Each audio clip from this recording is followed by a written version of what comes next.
ओम नमः शिवाय। नमस्ते टू एवरीवन। आमर पूर्व क्लास रे श्रीमद् भगवद गीतार पंचम अध्याय कर्म संन्यास योग संपर्क रे आलोचना करा जाइथिला। तेणु आज आम आलोचना करवा श्रीमद् भगवद गीतार षष्ठ अध्याय ध्यान योग संपर्क रे बा आत्म संयम योग संपर्क रे आलोचना करवा। यही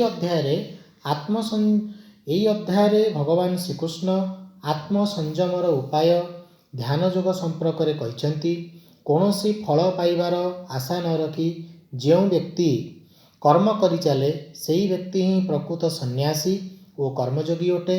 जड़े संसार त्यागी सन्यासी और कर्मयोगी भितरे कौनसी फरक न थाए। उभयंक लक्ष्य गोटे। जे सांसारिक मोहमाया त्याग करने को अक्षम जानी थाओ बाहर को सन्यासी बोली जेते देखई हेले भी सी केबे भी सन्यासी होई पारे ना कि कर्मयोगी मध्य होई पारे ना। तेणु केवल दृढ़ मनोबल द्वारा ही यही मोहमाया संसार उद्धार होई पारे। मनीषर मन ही केतेबेले मित्र और शत्रु होई पारे। मन को जी नियंत्रण रे रखिपारे तापाई मित्र होई पारे और जी नियंत्रण रे रखिपारे नहीं तापाई शत्रु होई जाए। जी मन को जय करि पारे से निजको सठिक भाव में चिन्हि पारे।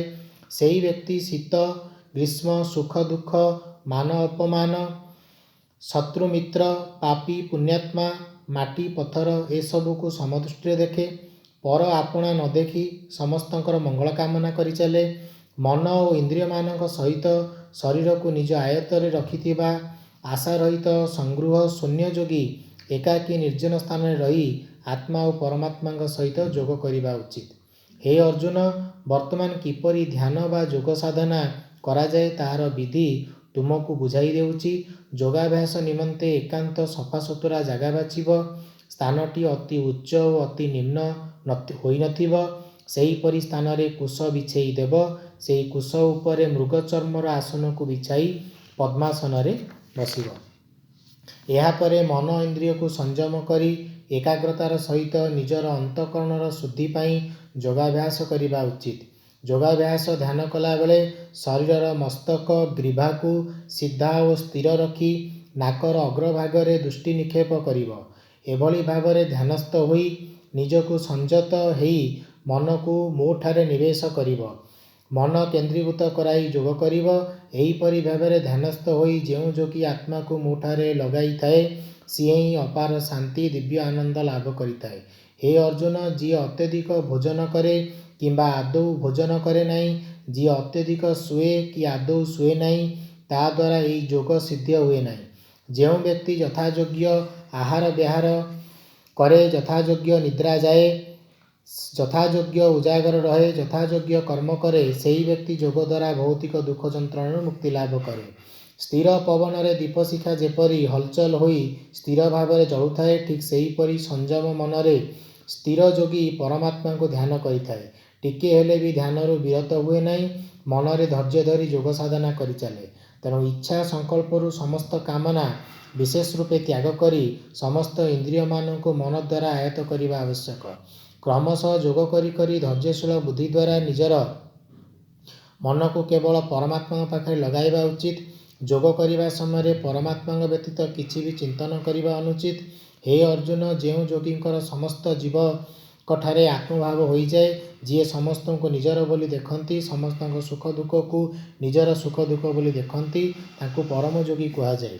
एथर अर्जुन श्रीकृष्ण को प्रश्न कले, हे केशव, आपण समस्त घटरे विराजमान करिथिबा परम ब्रह्म कथा और समभावापन्न योग तत्व कथा कहले। हेले ए मन तो बड़ चंचल अबाध्य अत्यंत दृढ़ बलवान अटे मन। तेणु मु भावुची मन को बस करवा अटकाइबा परी अत्यंत कष्टकर कार्य चंचल मन को आयत्त करिब किपरि। श्रीकृष्ण कहले, हे अर्जुन, चंचल मन को संयत करिया भी बड़ कठिन। दृढ़ निष्ठा वैराग्य बल मन को बारंबार परमात्मा ठारे लगाइबा अभ्यास कले खूब सहजरे मन को वशीभूत करिहुए। जार मन संयत होई नहीं ता द्वारा योग दुष्प्राप्य सीए जोगी होई पारे ना। जीए प्रकृत जोगी सीए समस्त प्राणी ठारे ଈଶ୍ୱରଙ୍କର ବା ପରମାତ୍ମାଙ୍କର ଉପସ୍ଥିତି ଅର୍ଥାତ୍ ସମସ୍ତ ଜୀବଙ୍କଠାରେ ମୋର ଉପସ୍ଥିତିକୁ ଜାଣିପାରେ। ଯିଏ ମୋତେ ସବୁଠାରେ ଦେଖେ, ସବୁକିଛି ମୋ ଭିତରେ ଦେଖେ, ସିଏ କେବେ ବି ମୋ ଠାରୁ ଦୂରେଇ ଯାଏ ନାହିଁ କି ମୁଁ ତା ଠାରୁ ଅନ୍ତର ହୁଏ ନାହିଁ। ଯିଏ ସ୍ୱୟଂ ମୋତେ ସକଳକଠାରେ ବିରାଜିତ ପରମାତ୍ମାଙ୍କୁ କିଏ ଏକ ବୋଲି ଜାଣେ, ସେହି ଯୋଗୀ ସମସ୍ତ କ୍ରିୟାକଳାପ କରୁଥିଲେ ବି ବାସ୍ତବରେ ସେ ମୋ ପାଇଁ ସବୁକିଛି କରୁଥାଏ।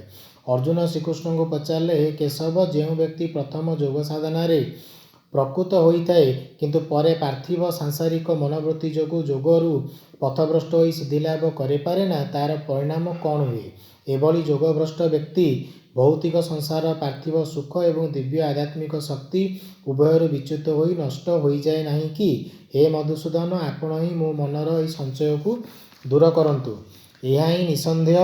ମନର ସଂଶୟ ଦୂର କରିବାକୁ ଯାଇ ଏଭଳି ଧରଣର ବ୍ୟକ୍ତି ସଂସାରର ପାର୍ଥିବ ସୁଖ ପାଇପାରେ ନାହିଁ, ଦିବ୍ୟ ଆଧ୍ୟାତ୍ମିକ ଜ୍ଞାନ ପାଇପାରେ ନାହିଁ, ମାତ୍ର ସେ ନଷ୍ଟ ହୋଇଯାଏ ନାହିଁ। କାରଣ କଲ୍ୟାଣ କର୍ମକାରୀ କୌଣସି ବ୍ୟକ୍ତିର କେବେ ବି ଅମଙ୍ଗଳ ହୁଏ ନାହିଁ। ପୁଣ୍ୟାତ୍ମା ବ୍ୟକ୍ତି ପୁଣ୍ୟ ବଳରେ ଯେଉଁ ସ୍ୱର୍ଗଲୋକ ଲାଭ କରେ, ଯୋଗଭ୍ରଷ୍ଟ ବ୍ୟକ୍ତି ମଧ୍ୟ ସେହି ସ୍ୱର୍ଗଲୋକ ଲାଭ କରେ। ସେଠାରେ କିଛି ବର୍ଷ ରହି ପୁନର୍ବାର ମର୍ତ୍ତ୍ୟମଣ୍ଡଳକୁ ଫେରିଆସି କୌଣସି ପୁଣ୍ୟାତ୍ମା ଶାସ୍ତ୍ର ଜାଣିଥିବା ଯୋଗୀଙ୍କ ବଂଶରେ ଜନ୍ମ ନେଇଥାଏ। ମାତ୍ର ଏଭଳି ଜନ୍ମ ଏହି ଇହଲୋକରେ ଅତ୍ୟନ୍ତ ଦୁର୍ଲଭ। ହେ ଅର୍ଜୁନ, ପୁନର୍ଜନ୍ମ ଲାଭ ପରେ ଯୋଗଭ୍ରଷ୍ଟ ବ୍ୟକ୍ତି ପୂର୍ବଜନ୍ମର ସଂସ୍କାର ପ୍ରଭାବରେ ନିଃସନ୍ଦେହରେ ଭଗବାନଙ୍କ ପ୍ରତି ଆକୃଷ୍ଟ ହୁଅନ୍ତି, ପୁନର୍ବାର ଯୋଗ ସାଧନାରେ ପ୍ରକୃଷ୍ଟ ହୁଅନ୍ତି, ସିଦ୍ଧିଲାଭ କରନ୍ତି, ଫଳରେ ବେଦବର୍ଣ୍ଣିତ କର୍ମଫଳ ଠାରୁ ଶ୍ରେଷ୍ଠ ଫଳ ଲାଭ କରନ୍ତି। ଯୋଗଭ୍ରଷ୍ଟ ସେହି ବ୍ୟକ୍ତି ଅଧିକ ନିଷ୍ଠାର ସହ ଯୋଗାଭ୍ୟାସ କରିବାରୁ ସକଳ ପାପ ତୁରନ୍ତ ମୋଚନ ହୋଇଥାଏ ଏବଂ ସିଦ୍ଧିଲାଭ କରନ୍ତି, ପରମାତ୍ମାଠାରେ ଅବସ୍ଥାନ କରନ୍ତି। ଏହା ହିଁ ଏଥିରେ ଭଗବାନ ଶ୍ରୀକୃଷ୍ଣ ଅର୍ଜୁନଙ୍କୁ କହିଛନ୍ତି। ହରି ଓମ୍ ତତ୍ସତ୍।